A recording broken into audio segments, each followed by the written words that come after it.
Despite everything you read on social media or see on cable news, Gotham City is not the most terrifying city in the world.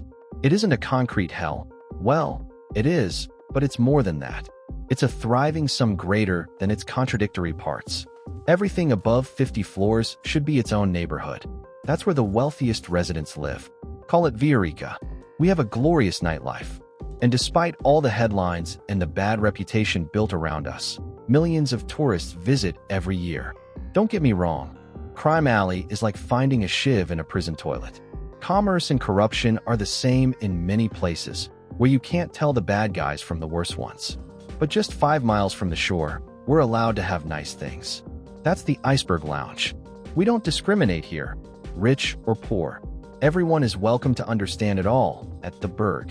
The new owner, just like the last one, is a long stretch of bad news. And I know what I'm talking about, because I am the new owner. We begin with Red Hood, Jason Todd, who's sitting down for a new interview. All of this takes place after Jason killed the Penguin and took his place as the new Prince of Gotham. Jason Todd isn't a name you hear very often around Gotham City. In fact, there was a time he was legally declared dead, the victim of a crime overseas while studying in the Middle East. But reports of his death turned out to be greatly exaggerated. Jason admits they mostly were. The reporter agrees. He's always been the most private, perhaps the most protected of Bruce Wayne's protégés. So what the hell happened that made him take over the Iceberg Lounge? Jason answers that, honestly, the position came out of nowhere, and he saw an opportunity. Naturally, he asked himself what Bruce Wayne would do. Like his mentor, Jason was born here. Cut him, and he'll bleed Gotham. If he can do for this city what it's done for him, he will. And you can bet anything you want. He's happy here.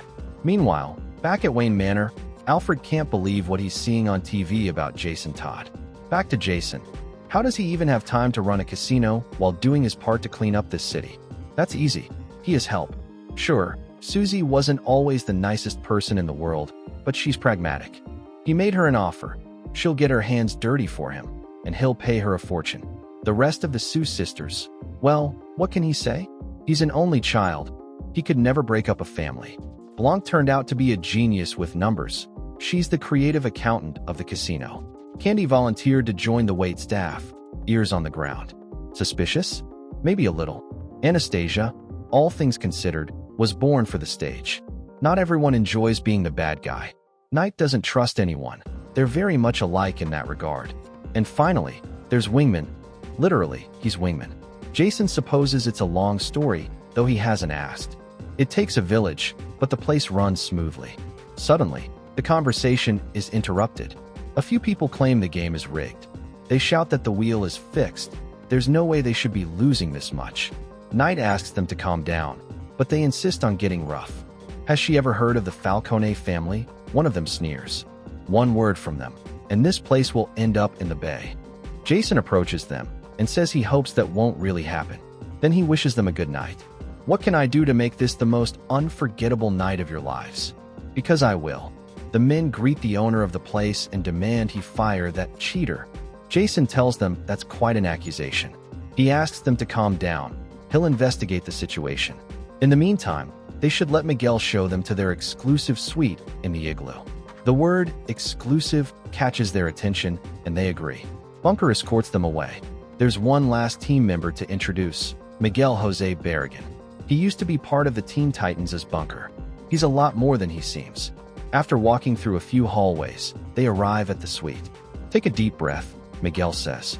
You have to believe me when I tell you you've never seen anything like this before. The Falcones are stunned. This place is incredible. We started from the bottom, and now we're here. We're finally getting what we deserve.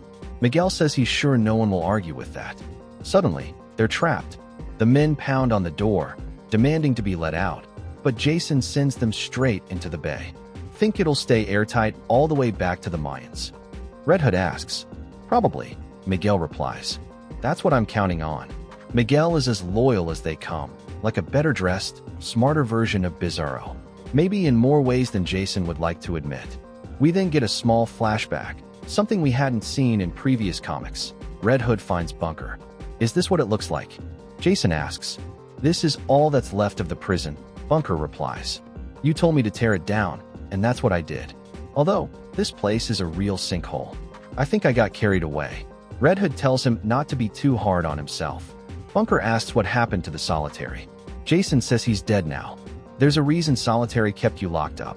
It's pretty clear that your psionic bricks only scratch the surface of your abilities. God help us if you ever turn evil. This isn't why I got into this, Bunker says. I wanted to do things right, or at least better. Any power I have is in my mind. But sometimes I feel like reality is arbitrary, like everything I believe has been rewritten, reborn, and reset again and again. I know what's real, Jason replies. What else matters?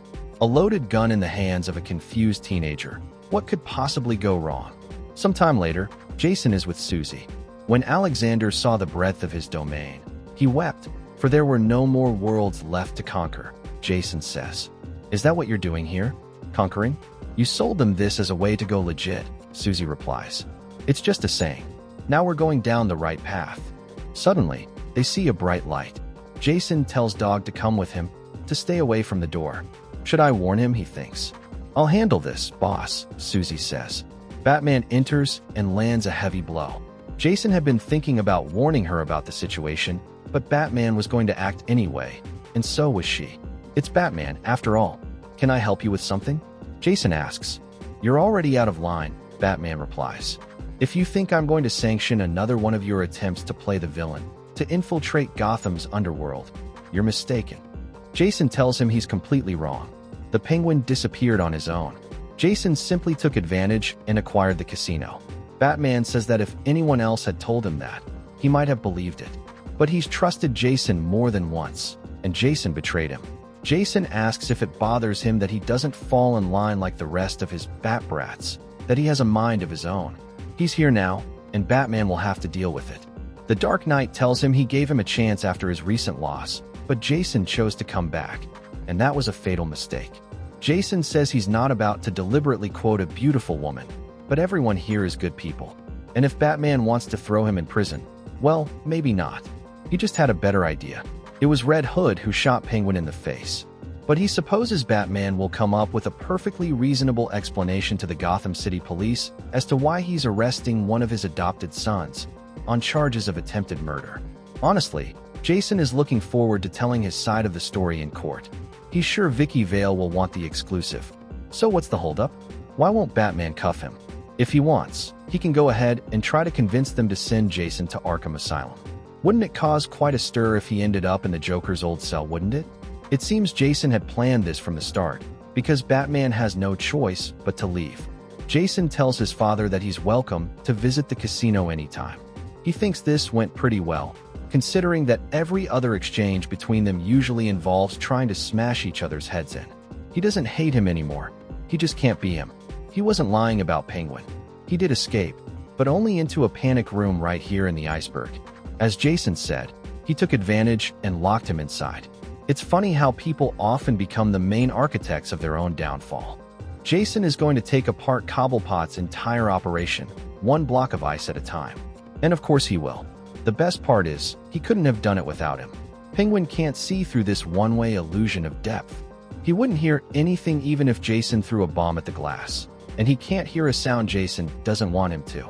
But Penguin can watch his empire crumble, knowing there's not a damn thing he can do about it. And that's enough. Thank you very much for watching this video. Don't forget to comment, like, and subscribe for more content like this. I'm TJ Prime, and see you in the next video.